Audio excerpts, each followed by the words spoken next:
Bonsoir Claude, nous sommes ici à la station de pompage du PK5, une station lancée ce matin par le chef de l'État.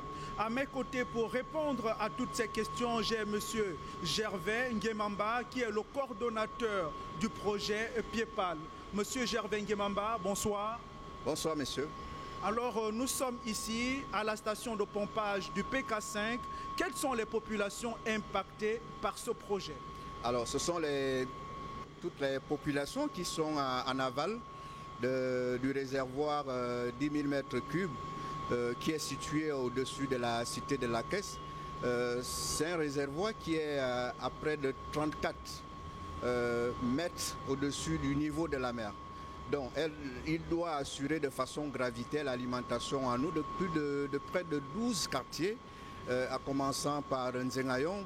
Vous avez Nzengayon, vous avez Montalier, vous avez Alibandeng, vous avez Chantier Moderne, vous avez Alibandeng, vous avez le bas de Guégué, le haut de Guégué et encore beaucoup plus la commune d'Akanda.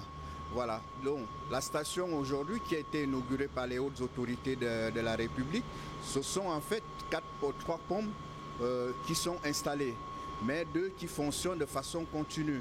Une pompe qui est en réserve.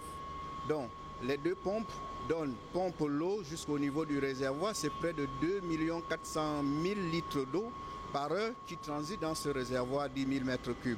Et le réservoir assure de façon gravitaire, comme je le disais, la distribution dans tous ces quartiers que j'ai cités tout à l'heure.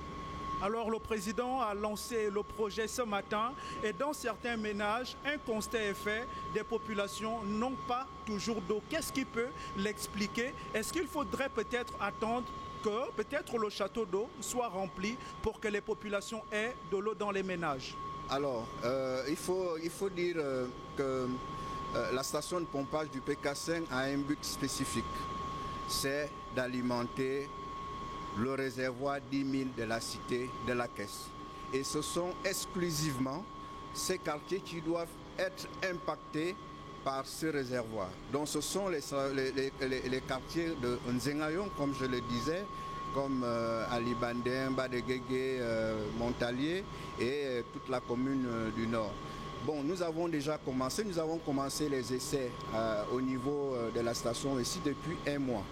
Donc ces essais nous donnent aujourd'hui des très bons résultats au niveau de Nzengayon.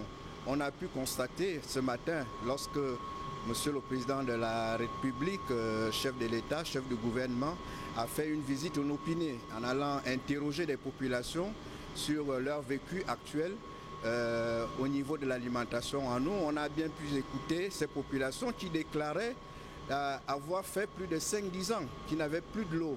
Et aujourd'hui, ils en ont. Donc, on va progressivement continuer à améliorer parce que c'est de l'eau, parce que ce sont des réseaux de distribution qui sont restés très longtemps sans avoir de l'eau à l'intérieur. Donc, forcément, lorsque l'eau arrive à des pressions qui sont quand même assez élevées, il y a des fuites. Donc, ces fuites sont aujourd'hui étanchées au fur et à mesure par la Société d'énergie et d'eau du Gabon. Donc, les gens vont progressivement, ceux qui sont dans les zones un peu plus hautes, vont progressivement retrouver l'alimentation normale en eau potable. Merci énormément, Monsieur Gervais Nguemamba. Je rappelle que c'est le coordonnateur du projet Pied-Pal ici à Libreville, sinon au Gabon. Les populations du Grand Libreville devraient peut-être faire preuve d'un peu plus de patience. Ici, à la station de pompage du PK5, Doris Kruzonkoulou, Alpha Boulingi.